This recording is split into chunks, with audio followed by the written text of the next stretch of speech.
അപ്പോൾ ഇനി അടുത്ത ചോദ്യം ഇതാണ്. ഇനി അടുത്തൊരു സ്ട്രക്ചർ അങ്ങനെ കൊണ്ടുവരാം. അപ്പൊ ഒരു കാര്യം ചെയ്യാം, വീണ്ടും നമ്പേഴ്സ് കൊണ്ടുവരിക. റിയൽ ഓർ കോംപ്ലക്സ് നമ്പർ കൊണ്ടുവരിക. ആദ്യത്തെ ഇതായിട്ട് നമുക്ക് റിയൽ നമ്പറുകൾ എടുക്കാം, കുറച്ച് കോൺസ്റ്റൻസ് ഉണ്ട്. എന്നിട്ട് ഞാനൊരു കാര്യം ചെയ്യാണ്, ഇവിടെ തന്നിരുന്ന വെക്ടർ എ ബി എ, ഈ വെക്ടർ എ ബി ഞാൻ 2 കൊണ്ട് ഗുണിക്കുകയാണ്. അപ്പൊ എന്തോ ചെയ്യും,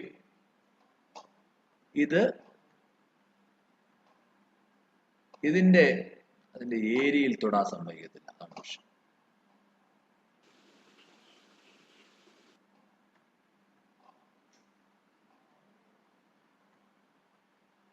ഇങ്ങോട്ട് വരാം. ഈ വെക്ടർ എ ബിക്ക് ഒരു അതേ ലെങ്ത് ഒന്നുകൂടെ കൂടുതൽ കിട്ടും, ഒരു ഡബിൾ ആവും. അപ്പൊ ഈ വെക്ടർ എ ബി ഇതായിരുന്നെങ്കിൽ 2 വെക്ടർ എ ബി എന്ന് പറയുമ്പോൾ ചുരുക്കത്തിൽ താണ്ട് ഈ നീളം ഡബിൾ ആയിട്ട് കിട്ടും. ചുരുക്കത്തിൽ 2 വെക്ടർ എ ബിയുടെ പ്രത്യേകത എന്താണ്, അതിന്റെ മാഗ്നിറ്റ്യൂഡ് വെക്ടർ എ ബിയുടെ ഡബിൾ ആയി. മാഗ്നിറ്റ്യൂഡിന്റെ രീതി നമുക്ക് മനസ്സിലായി. ഡയറക്ഷൻ വെക്ടർ എ ബിയുടെ തന്നെയാണ്. അപ്പോ ഒരു വെക്ടറിനെ വെളിയിൽ ഒരു നമ്പർ കൊണ്ട് ഗുണിച്ചാൽ കിട്ടുന്നതിന്റെ പ്രത്യേകത എന്താണ്, അത് മറ്റൊരു റിയലെ നമുക്കിപ്പോൾ എടുത്ത് പറയാൻ പറ്റും. റിയൽ സെൻസിലാണ് ജോമെട്രി പോകുന്നത്. അപ്പൊ നമുക്ക് എന്ത് കിട്ടും, മറ്റൊരു വെക്ടർ കിട്ടും. 1/2 കൊണ്ട് ഗുണിച്ചാലോ വെക്ടറിന്റെ ഡയറക്ഷൻ മാറില്ല, പക്ഷെ മാഗ്നിറ്റ്യൂഡ് നേരെ പകുതിയായിട്ട് ചുരുങ്ങും. ഇനി -1 കൊണ്ട് ഗുണിച്ചാലോ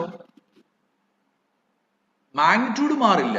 -1 കൊണ്ട് ഗുണിച്ചാൽ വെക്ടർ എ ബിയെ -1 കൊണ്ട് ഗുണിച്ചാൽ മാഗ്നിറ്റ്യൂഡ് മാറില്ല. പിന്നെ എന്ത് ചെയ്യും, അത് മൈനസ് വെക്ടർ എ ബി ആവും. അത് കാണിക്കുന്നത് എങ്ങനെയാണ്, നമ്മൾ നേരത്തെ പറഞ്ഞതനുസരിച്ച് അതിന്റെ ഡയറക്ഷൻ റിവേഴ്സ് ആവും. മനസ്സിലായി? അതേ ഉണ്ട്. അപ്പൊ ചുരുക്കത്തിൽ ഇവിടെ എല്ലാം നമുക്ക് മനസ്സിലാവുന്നത്, ഏത് റിയൽ നമ്പർ 0 കൊണ്ട് ഗുണിച്ചാലോ 0 വെക്ടർ ആവും, മാഗ്നിറ്റ്യൂഡ് 0 ആയിപ്പോ. ചുരുക്കത്തിൽ നമുക്ക് ഒരു വെക്ടറിനെ ഏത് റിയൽ നമ്പർ കൊണ്ട് ഗുണിച്ചാലും റിസൾട്ട് കിട്ടുന്നത് ഒരു വെക്ടറാണ്. അതുകൊണ്ട് നമുക്ക് മറ്റൊരു ഓപ്പറേഷൻ ഇവിടെ ആലോചിക്കാം. ഒരു വെക്ടർ എ എടുക്കുമ്പോൾ വെക്ടർ എ എവിടെ നിന്ന് എടുക്കുന്നു, നമുക്ക് വേണമെങ്കിൽ ആ സിസ്റ്റത്തിനെ ഒരു പേര് വിളിക്കാം. ഈ വെക്ടർ നിൽക്കുന്ന സിസ്റ്റം R2 വന്നിരിക്കും. R2-ൽ നിന്ന് നമുക്ക് R2 എന്ന് പറഞ്ഞാൽ ചിലപ്പോൾ പെട്ടെന്ന് R2-നെ വെക്ടർ ഇട്ട് എങ്ങനെ പറയാം, V എന്ന് വിളിച്ചോ. R2-ലെ വെക്ടേഴ്സ് എല്ലാം അവിടെ V. അപ്പൊ വിയിൽ നിന്ന് നമ്മളൊരു വെക്ടറെ എടുത്തു, അതിനെ ഒരു സ്കെയിലർ കൊണ്ട് അല്ലെങ്കിൽ റിയൽ നമ്പർ കൊണ്ട് ഗുണിച്ചു. കിട്ടുന്ന റിസൾട്ട് എന്താണ്, മറ്റൊരു വെക്ടറാണ്. അപ്പൊ ഞാൻ ഇവിടെ പറയുന്നത് പറഞ്ഞാൽ R എന്ന് പറയുന്ന റിയൽ നമ്പേഴ്സിൽ നിന്ന് ഒരു എലമെന്റ് K എടുത്തു. എന്നിട്ട് എന്ത് ചെയ്തു, അതിനെ വിയിലെ വെക്ടർ എ കൊണ്ട് ഗുണിച്ചു. അപ്പൊ അങ്ങനെ നമുക്ക് 2 എലമെന്റ് എടുക്കേണ്ടതുകൊണ്ട് R ക്രോസ് വിയിൽ നിന്ന് എലമെന്റ് എടുത്തു. ആറിൽ നിന്ന് K എടുത്തു, വിയിൽ നിന്ന് വെക്ടർ എ എടുത്തു. അപ്പൊ റിസൾട്ട് എന്ത് കിട്ടുന്നു, റിസൾട്ട് വിയിൽ തന്നെ കിട്ടും. ഇതാണ് ഇപ്പോഴാണ് ഡിവിഷൻ. അപ്പൊ R ക്രോസ് വി ടു വിയിൽ തന്നെ കിട്ടും. അതിനെ ഞാൻ സ്കെയിലർ മൾട്ടിപ്ലിക്കേഷൻ ഇവിടെ ഡോട്ട് ആയിക്കോട്ടെ. Dot. This dot applying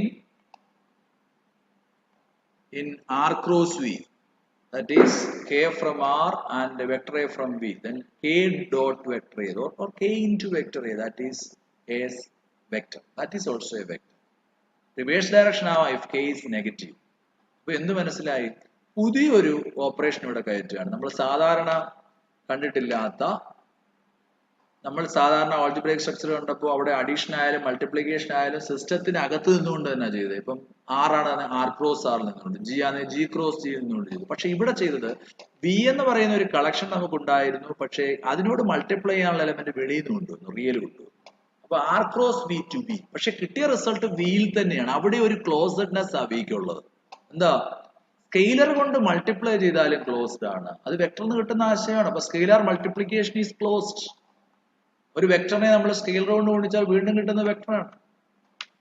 finally നമ്മൾ പിന്നീട് ആലോചിക്കുന്ന കുറച്ച് റിസൾട്ട്, അത് നിങ്ങൾക്ക് അറിയാവുന്ന കാര്യമാണ്. നമ്മൾ 2 സ്കെയിലർ എടുത്തു, K1 K2, 2 റിയൽ ആണ്.